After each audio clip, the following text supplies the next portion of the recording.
Welcome into Marketology for Monday, April 2nd. Alongside Matt Holt, I am Drew Martin. We're going to be hitting on college basketball national championship game betting. Also, Masters betting coming up, Masters week. We got some NHL on tap and also hit on the MLB card. Guys, if you're watching on YouTube channel, chime in on the live chat. Any questions you have for Matt, getting a view from the other side of the counter. He is Matt Holt, Vice President at CG Technology. Matt, without further ado, welcome in, buddy. How you doing? Hey, Drew. How's it going? I'm doing good, man. Do you enjoy, the holiday weekend, Easter weekend?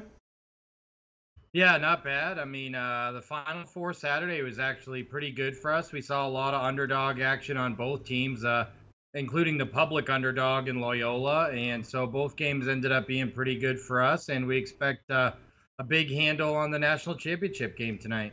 Yeah, speaking of that, I mean, you guys are hanging Nova -7. I think a little bit reduced juice here at -105, 145 the total as of a couple minutes ago. Any significant action that you think the watchers need to know about?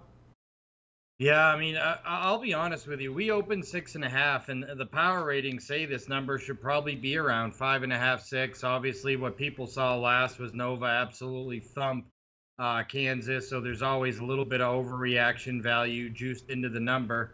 But I mean, they're still hammering Nova today. We've taken 4 bets already of 40K or bigger just today on Nova spread, and our liabilities well into the 6 figures on Nova tonight already, just on the point spread. That doesn't include money line wagers or anything. And actually, this is one of those games where you would expect it to be a scenario where they go ahead and lay the spread with Nova, but you'd see plenty of underdog action money line on Michigan. And even on the money line, we have, mid 5-figure liability on Nova, mid 6-figure liability on Nova spread. So we're certainly going to need Michigan to make this a game tonight. Yeah, absolutely. So being high, I guess, compared to, because other shops are at 6.5 right now. So that is strictly due to money. From your side, it's not due to any type of opinion. In a game like this, would opinion ever have anything to do with you being off market like that? Only where you start. So last night, when everybody else was 7, we were 6.5 because we took an opinion in the opening number that, hey, the market's a little bit rich on this game. 7's a little high, but we have just got absolutely influxed with big Villanova bets. Not just a lot of Villanova bets. Last time I checked, 71% of the bets on Villanova, 81% of the dollars wagered on Nova. So, I mean, it's not just the money, it's the number of bets as well. I mean, people are just Nova, Nova, Nova.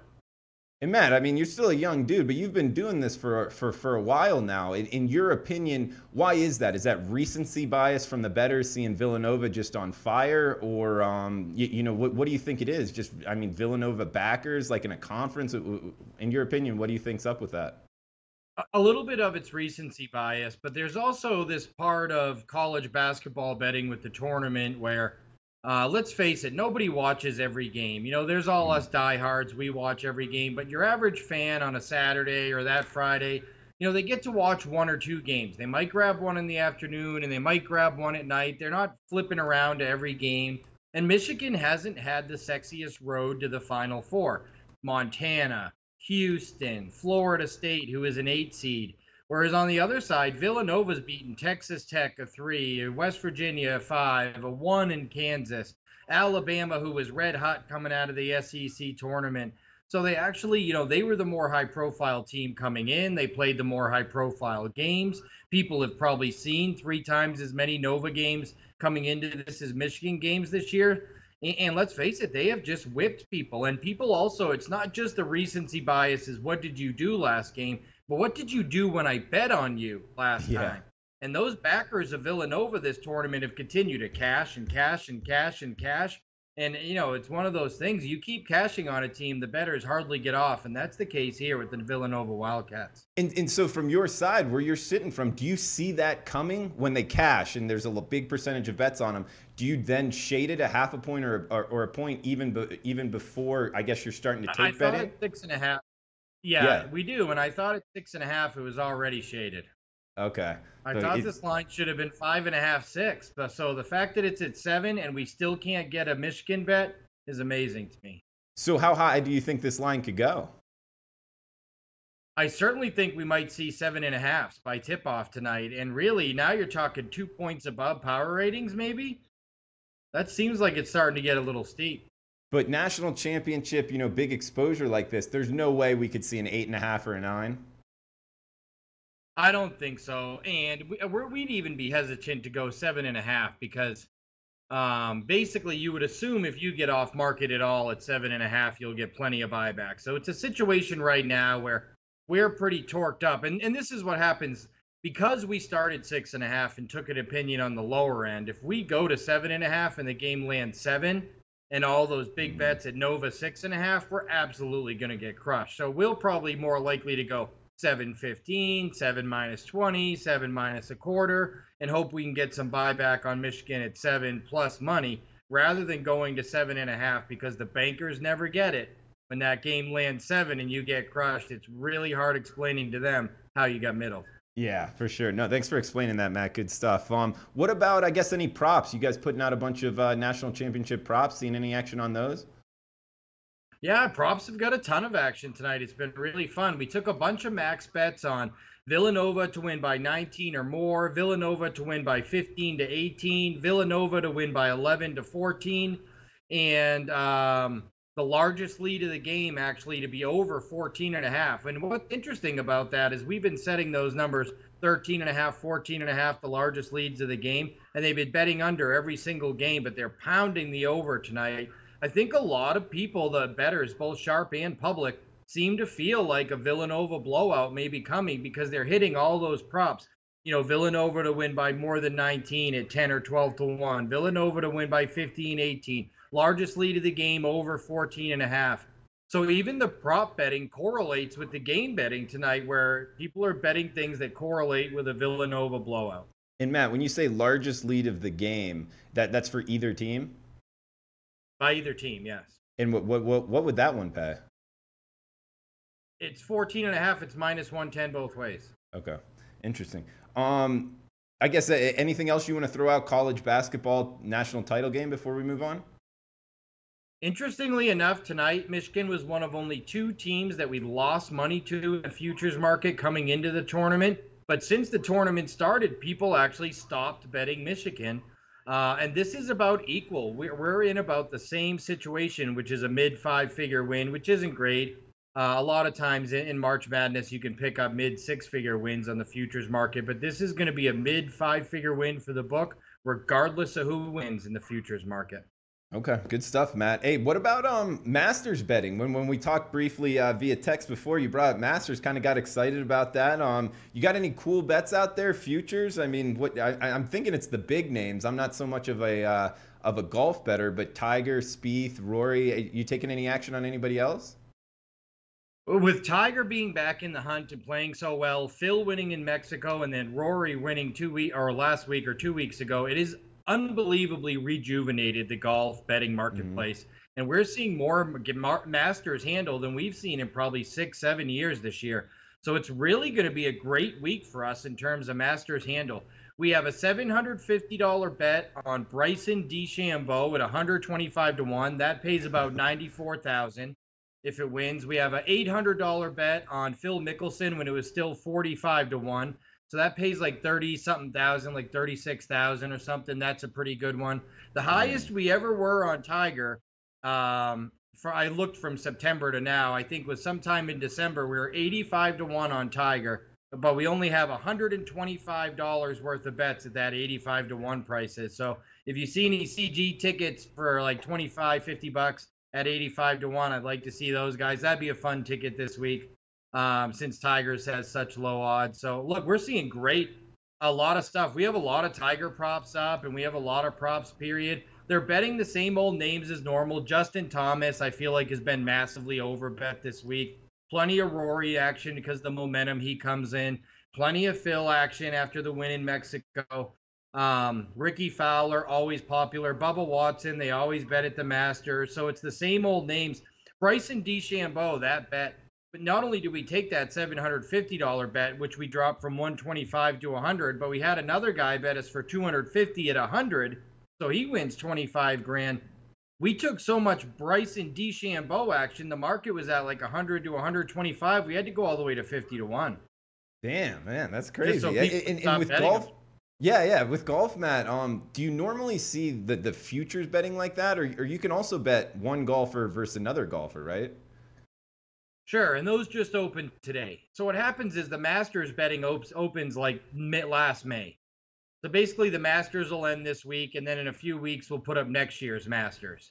Okay. So throughout the year, you take some interesting bets at certain times, and then they all kind of accumulate into this week.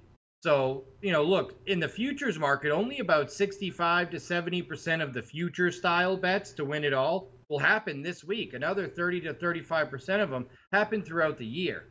And then this week you have all the matchups, all the props. We split everyone into groups of 5. Who will have the best 72-hole score out of this group? Which continent will the champion come from? Who will be the highest, the highest scoring American, highest scoring European, highest scoring Irishman, highest scoring Australian?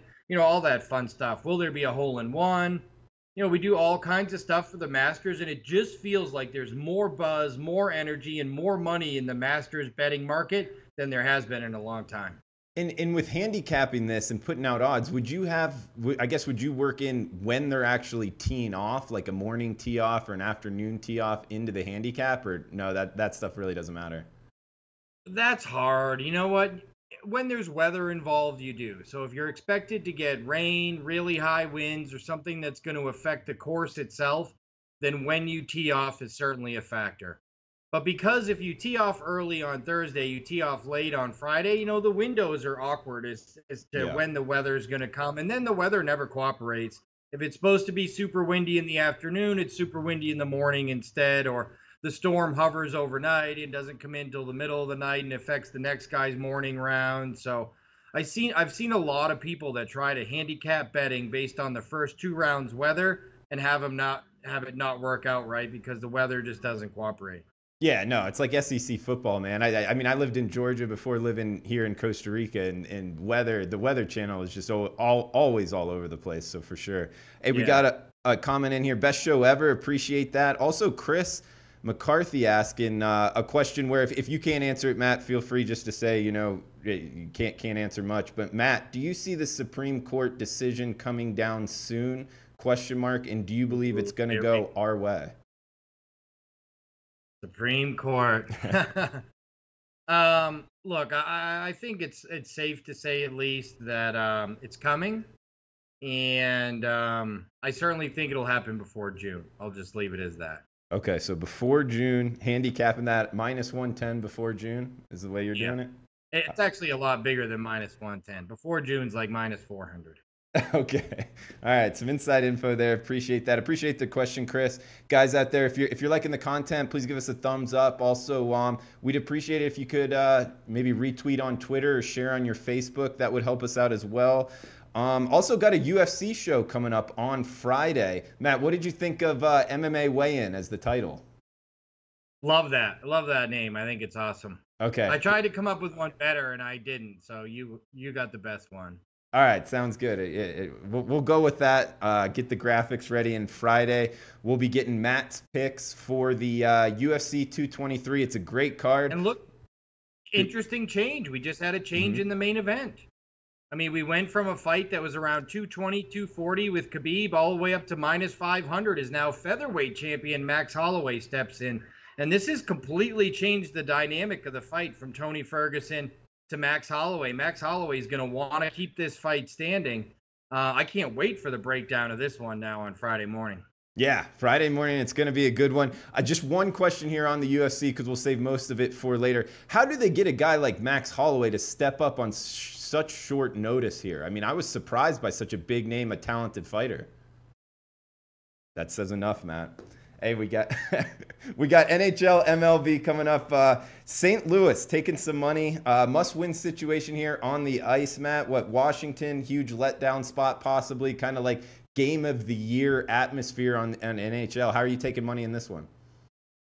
Yeah, this one's pretty one-sided here. We're taking puck line and money line action on St. Louis here. Look, they just fell to the 9th spot after that terrible performance against Arizona. And Washington just clinched yesterday against their arch rival. So you have one of those classic letdown spots where a team clinches their division against their arch rival. They're out celebrating, drinking champagne all night. Nothing left to play for today against a team that is desperate for a win, that just got bumped from the last playoff spot in hockey. And we all know in the NHL, not like the NBA, you can win from the 8-hole in the NHL. You could actually advance a few rounds. This isn't the NBA playoffs here. You know, you're not talking about a 1-100, 1-200 favorite Warriors versus the New Orleans Pelicans. You know, even the series price on a 1 versus 8 in hockey would be like -240, -260. So we're talking about a team that could very well be live in the 8 spot if they get there. And this is a must-win spot for St. Louis tonight, and the bettors are treating it like that. Opened at -145 up to -165 and just continuing to climb. And it's hard to go against it tonight, knowing that what kind of effort might you get from a Washington team with nothing to play for all of a sudden. Yeah, and you guys are up to -160 now, Matt. I mean, and you bring up kind of like a hangover spot. Do you literally think like these guys were out partying and they're hungover, kind of like the philosophy of the away teams coming to Las Vegas and partying? Is it something like that? Look, this is a long-standing bet against in all sports, in all daily sports, where you play, if not every day, at least every 2 or 3 days, you know, is bet against the team who clinches their division, because chances are, A, they don't have anything left to play for. They already clinched their division. And B, there's going to be some type of celebration. I mean, in the postgame, in the locker room, they're cracking champagne and spraying it all over each other and drinking. They're literally celebrating right in front of you. Do you think the celebration just immediately stopped when the cameras went off? I'm sure it continued on for a little while longer. And then what's the motivation after you clinch your division against an arch rival to come out and give this massive effort tonight against the team on the road, against a team desperate for a win if they're going to make the playoffs? It is a really big, advantageous situational spot for St. Louis. The one thing I will say, though, is the line reflects that now. St. Louis, who is in the 9 spot in the West, is a $1.65 favorite all of a sudden over a team that already clinched their division in the East. So look, while I do think the situational spot is hugely advantageous for St. Louis, I also think at this point the line sort of reflects that. Okay. Good stuff, Matt. We also got Drew Armin. What's up, man? Chris in the chat box. Appreciate you guys chiming in. I guess, trying to keep it around 20 minutes for the show. So we'll just hit on MLB, and any last questions you guys have, feel free to throw it out in the live chat. Also, if you're watching on replay, feel free to comment on YouTube, and we'll try to answer your questions there as well. And also remember, we're here every Monday, same time, 4 Eastern, 1 o'clock Pacific. Onto the MLB card, Matt. We got Baltimore-Houston. This is one you brought up. Tillman versus Morton. Looks like you guys have Morton in Houston -225. So heavy favorites here, 9.5 the total. Is this just a fade on Tillman, or what? Just betting the World Series champions? What are you thinking about this one, Matt? I think it's a combo. I think it's a combo here, and I think it's a combo of 3 things. When we looked at the MLB season win totals prior to the year, the biggest fade team was the Baltimore Orioles. Opened 78.5 all the way down to 71.5 before we got some buyback and closed it back up at 73.5 under. Also, they didn't look very good offensively. I mean, they're really off to a sluggish offensive start. This is a team that was supposed to be able to hit plenty of home runs, but couldn't necessarily pitch. And in that first series, they didn't look like they were going to hit. They have some, Trumbo's out. They're missing some guys in the lineup. The lineup didn't look very strong. And Chris Tillman at this point has a history of not exactly being a world beater, especially in April. Combine that with the fact that Houston's the defending champs. They've come out and looked pretty good so far. 3-1 start, and we are seeing public betting all over it and sharp action all over them. And this is one of those situations, too. You never see sharp action on the run line on a home team. They always lay the run line on an away team because at least you're guaranteed 27 outs. But there's so much public money on this game. We're seeing the public folks who may not understand the math concepts behind not laying the run line on a home team because you're only guaranteed 24 outs. We're seeing the public all over the run line on this one as well, just because they don't want to lay that big 220 price. They'd rather lay 120, 125. So suddenly this is turning into the biggest liability of the day. And with the Yankees rained out already and the Mets postponed for the night, some of the more popular teams are disappearing, and those baseball bettors who are taking those refund tickets and rebetting them on teams are just firing them on the Houston Astros, it seems, as of right now.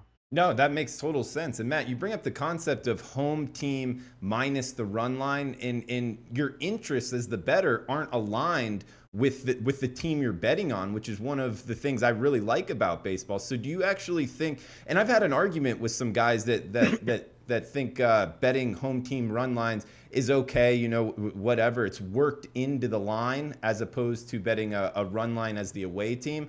Do you agree with that? It's fully worked into the line, or no? No, Okay. it's not. So it's not a Certainly smart not. bet, in your opinion? No. I mean, mathematically, you're only guaranteed 24 outs instead of 27.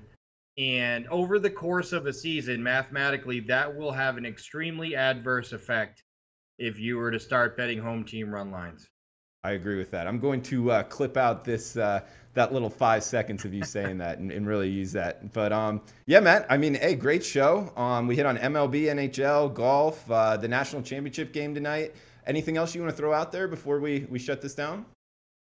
No, that's it, man. Look, it's going to be an awesome UFC card this Saturday. I'm stoked to do the show. I got some good bets already in on it, so I'm excited to talk about some of those. Hopefully, we'll keep some good lines. And best of luck to everybody tonight with the national championship game. And make sure you tune in and watch us Friday. Hey, Matt, I was a little premature. We got a couple more questions. Do you have another minute? Yeah, I'm good. Okay, sorry about that, man. We got Bitcoin asking Matt, what is a better situation to fade? High percentage of wagers or high percentage of money? Neither one of them necessarily has a indication on anything that means you should fade it. I don't necessarily think you should fade either. What a lot of these so-called services or information places try to get you to believe in is that, oh, if there's a high percent, say the one team has 75% of the bets, but 60% of the money on the other team, then the team that has 60% of the money, but only, 25% of the bets must be sharp. But, in a place like Vegas, it's especially not true. It's not necessarily true in any market, but in a place like Vegas, it's especially not true where you have high roller tourists and high rollers that live here all the time. We have some of the most famous bettors in the entire world that come in and bet with us here in Las Vegas. If one of those famous guys, who's not necessarily a sharp, he's just rich and has money, comes in and bets $500,000 on a team, sure, it's going to be 70% of the money their way, regardless of what the number of bets is. So I'd be a little bit careful of making like certain assumptions. Like, yes, sometimes if 65% of the bets are on the Patriots and 62% of the money is on Buffalo at home, there's a chance that the sharps are on Buffalo. Maybe more often than not, the sharps will be on Buffalo. But if you start getting into that certainty thing where, if 60% of the money's on one, but 65% of the bets are on the other team, that has to mean the one with the money is sharp. No, it just means people bet more money. Yeah, no, that makes sense as well. Hey, we got Magoster99 asking, what's the biggest public team so far in MLB? Do you have anything on that, Matt?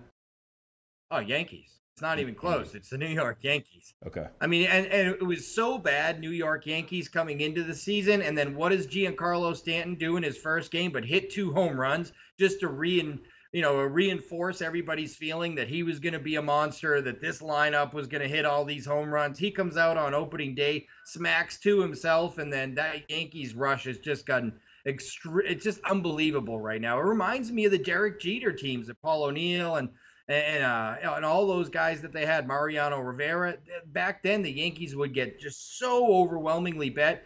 This Yankees team has that feel to it again, where this is, it's not just like, wow, Yankees, Dodgers, Cubs are all close. It's Yankees number 1, and then it's a huge drop. Dodgers, Cubs, Astros number 2. Nice. And last question here, Matt. We got Philadelphia's new manager. I don't know if you saw it. He pulled, I believe, 2 pitchers at under 70 pitches, and then at least one of the times the pen got beat up. Would you say that is and something? And then called in a guy from the bullpen who wasn't even warming up. Yeah. Yeah, I saw.